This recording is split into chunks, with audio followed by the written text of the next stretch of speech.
네. 정진 박사님, 예, 지난 시간에 이어서, 또, 4.19 직후 이후에, 상황. 예, 직후 상황에, 예, 이어지는, 네. 4.19 혁명 이후 군부, 예, 군부의 움직임과 또 그 시국에 대해서 살펴보도록 하겠습니다. 네. 지난 시간에는 우리가 이종찬, 참군이라고 이제 볼 수가 있는 이종찬 장군을 옹립해서 네. 쿠데타를 시도하는 그런 부분이 잠깐 살펴봤는데, 이번 시간에는 네. 박정희 전 대통령의 송유천 육군참모총장 퇴진 요구를 네. 육사 그때 8기를 중심으로 한 젊은 군인들하고 네. 퇴진 요구를 한 그 부분에 대해서 살펴보도록 하겠습니다. 특히 이제 3.15 부정선거 당시에 자유당이라든지 이제 정보 경찰뿐만 아니고 군대 내에서도 이제 부정선거 활동이 이제 대대적으로 상당히 이렇게 있었는데, 그때 이제 군 책임자가 이제 송유천 육군참모총장이었죠, 그죠? 네. 4.19 후 부정선거 비판 여론이 이제 막 이렇게 확산될 때, 국민들은 군의 부정선거 개입도 조사해야 된다 여론이 있었고, 또 그 당시 학생들이 사실상 나서가지고 데모를 하면서 학생들도 정치적인 그런 어떤 욕구가 분출되는 그런 시기네, 그죠? 예, 그렇습니다. 그 즈음에, 네.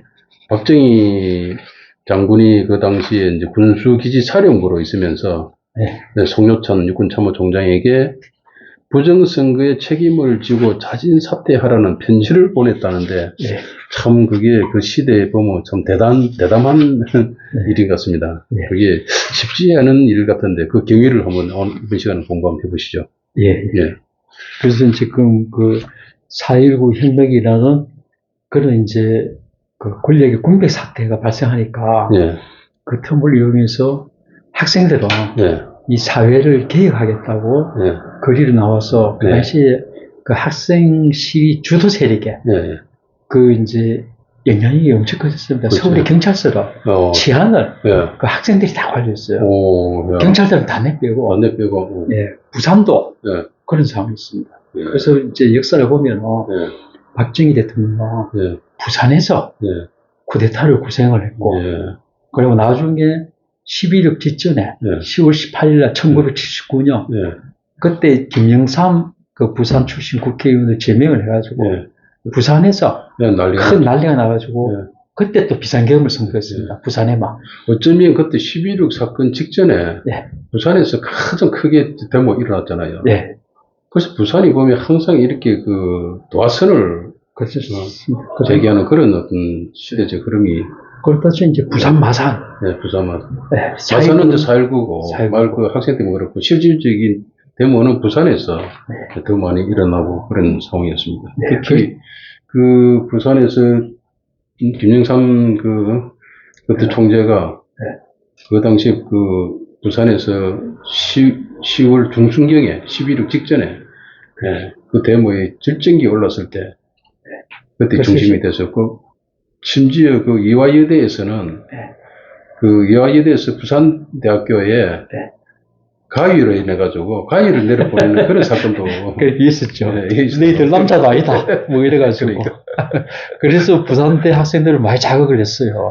지금도 부산대학교에 그때 보면 우리 70년대 부산 80년대 부산대학교가 좀 이렇게 운동권 어떤 주류가 상당하게 있다고 봅니다. 발생을 했습니다. 그리고 이제 김영삼 의원의 영향도 컸고, 그리고 박정희는 부산에서 정권을 일으키려고 그러다가 서울로 이제 와서 일으켰고, 그 정권을 잃은 것도 부산의 반발. 다시 전번 시간에도 말씀드렸지만 부산이라고 하는 도시는 우리나라 제2도시였고, 그 당시에 6.25 때 임시 수도가 3년간 있었기 때문에 서울 이외에 제2의 행정도시 이런 개념이 있었습니다. 거대도시. 지금은 인천하고 시세가 비슷합니다만, 근데 압도적으로 서울 다음에 도시였죠. 그리고 지금은 뭐 세종시의 행정시가가 있었고, 분산돼 이런 상황인데, 그런데 그 당시에 박정희 대통령이 이제 그 당시에는 군수기지 사령관이 결정적으로 액션을 취한 게 송육찬 그 당시 일군 참모총장 보고 당신 물러가라. 부정선거 책임지고 그걸 편지를 써서 보낸 겁니다. 그 투스타가 그때 쓰리스타였던 일군 참모총장한테. 그래서 그 과정을 좀 보면은 지난 시간에도 말씀드렸다시피 송윤찬 육군 참모총장은 3.15 부정선거 때 군의 부정선거를 지휘했던 사람인데 4.19 시위상을 관리하면서 시민들하고 충격 없이 안정적으로 안정적으로 관리하다 보니까 이 국민들의 신뢰가 확 높아졌어요. 그렇죠. 군에 대한 신뢰가. 그런 상황이 있는데 지금 저쪽에 군에 젊은 참신한 군인들이 보면은 내면적으로 아니 송유찬 저 양반은 부정선거에 주도했던 사람인데 이거 지금 그대로 앉아 있으면 어떡하느냐 이런 이제 불만들이 많았거든요. 그런데 이제 박정희 군수기지 사령관은 투스타인데 그 당시에 부산 경남이 지방자치단체가 분리되기 전입니다. 그래서 경남도청도 부산 시내에 있었고 그래서 거기서 제일 이제 부산 지역 계엄사무소장이 박정희였어요. 그래서 그 지역에서 제일 높은 지역이기 때문에 그러나 이제 박정희는 그 3.15 부정선거 이전에 쿠데타를 결심을 했기 때문에 그런 상태인데 학생 데모가 일어나가지고 이 시위 상황이 그저 폭동 수준으로 나가니까 그 진정을 시켜야 되나. 그러니까 내면의 가치가 이 충돌을 벌이는 상황이 온 겁니다. 그래서 자기가 공직자로서 군인으로서 이 시위 상황을 진정시켜야 된다는 직업적 윤리. 그리고 개인적으로 볼 적에는 이 사회가 이래 갖고 안 된다.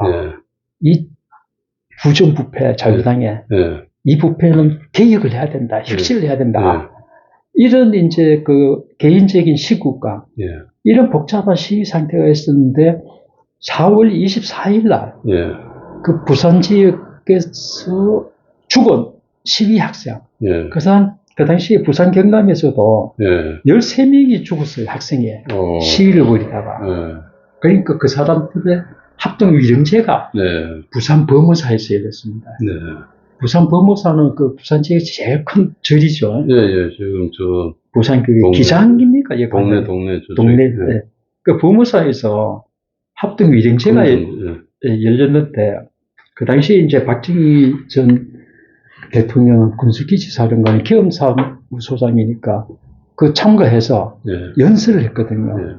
근데 그 연설 내용이 대단히 위험한 발언을 했습니다. 그래서 뭐라고 그랬는가 하면은 학생 여러분의 죽음은 이 무능하고 무기력한 선배들 때문이다. 우리가 잘못해서 여러분들이 희생됐다.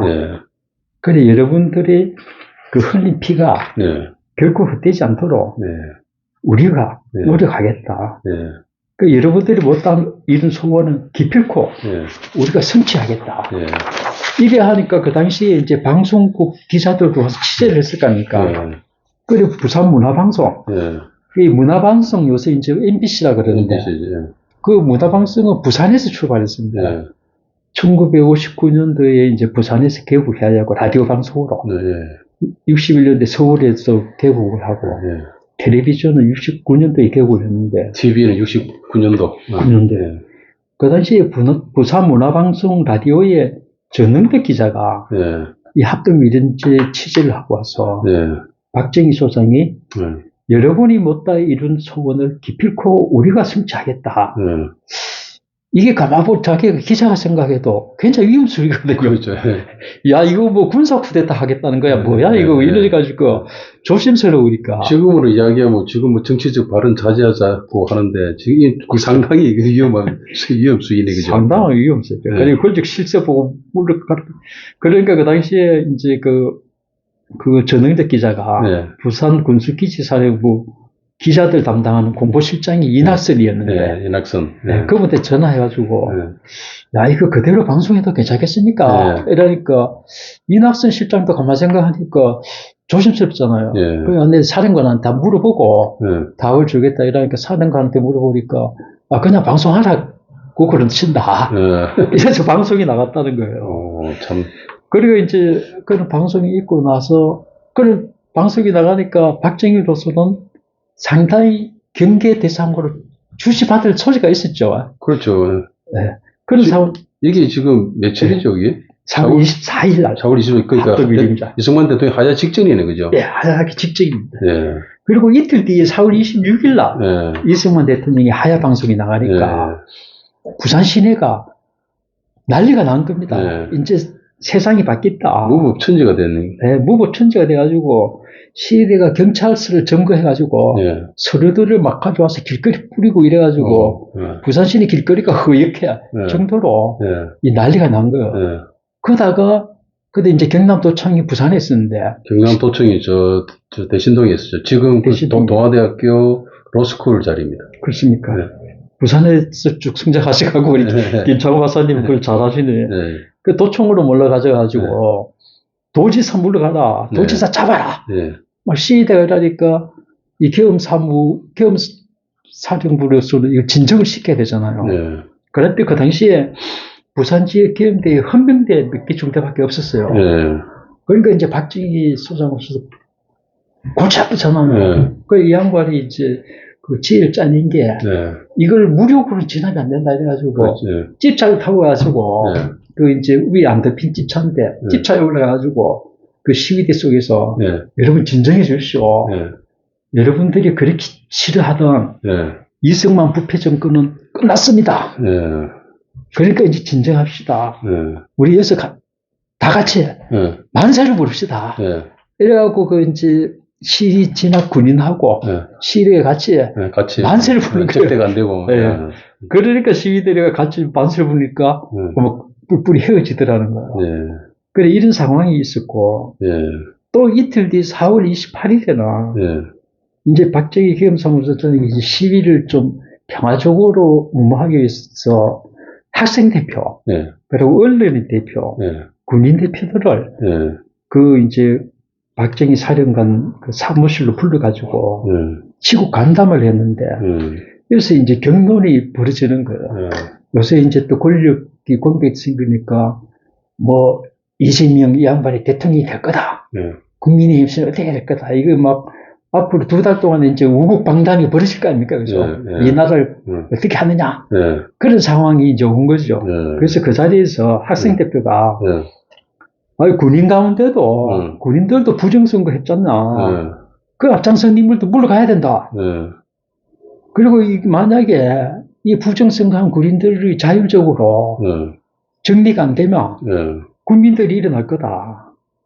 그래서 때 묻은 기성세대는 물러가고 혁명의 주체인 학생들이 정권을 장악해야 된다. 그 이제 학생들이 이때 기세가 등등했던 겁니다. 그렇게 이제 나오니까 그 당시에 부산일보에 김종신 기자라고 있었는데 이 김종신 기자는 박정희 군수기지사령관하고 굉장히 친밀을 했어요.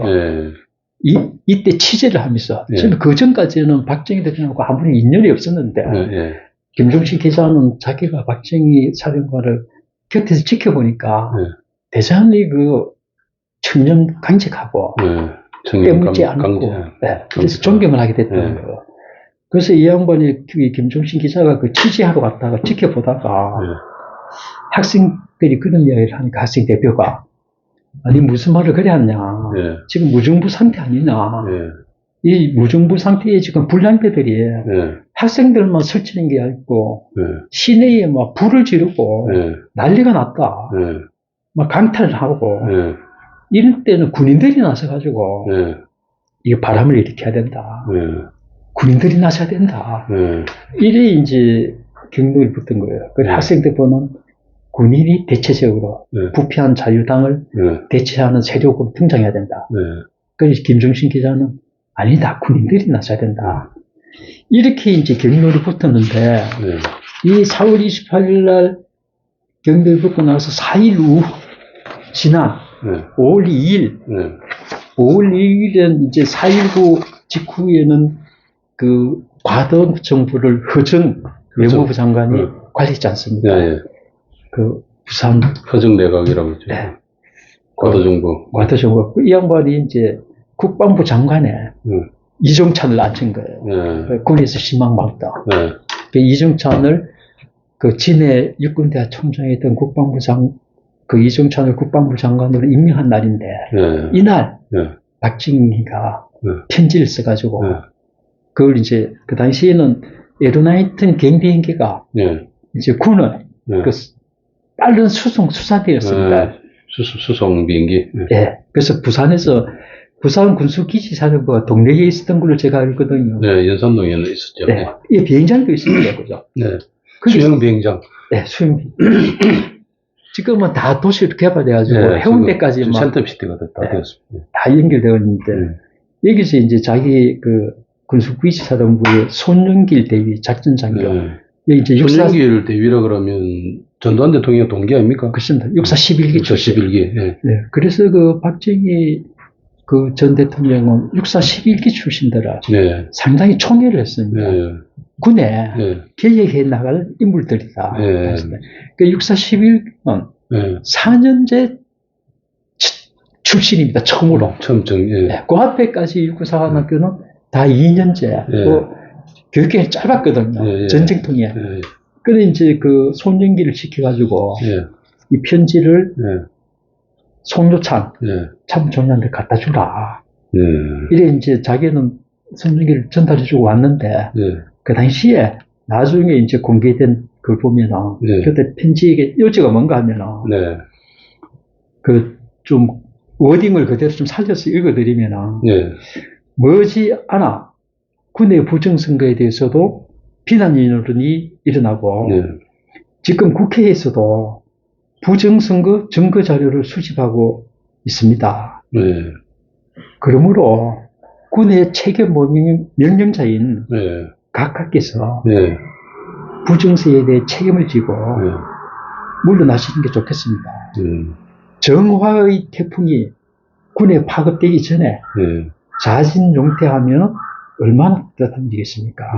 이 정화의 태풍이라고 하는 말을 정자 대화자 이래갖고 정화 군을 청소하는 이런 분위기가 일어나기 전에 서서 물러나면 얼마나 좋겠습니까? 말은 좋은 말이죠. 말은 그 현직에 있는 분이 물러나라고 하면 송여찬으로서는 뭐 이런 괘씸한 사람이 있나 이런 생각. 하극상이라고도 할 수 있을 정도까지 하극상이죠. 내용인데 근데 그 시절에 벌써 이런 대담한 편지를 이렇게 보냈다는 게 참 시대적으로. 그래서 결국은 뭐 이렇게 5.16 쿠데타를 하게 된 어떤 또 촉매제가 된 거죠. 촉매제가 된 것입니다.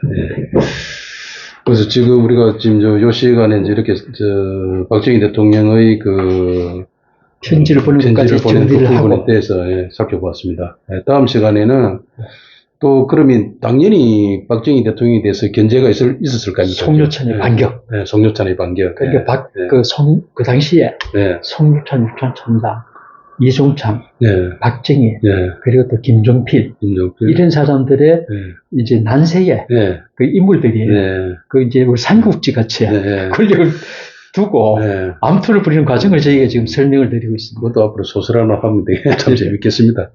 그 부분을 다음 시간에 살펴보도록 하겠습니다. 이상입니다. 수고하셨습니다.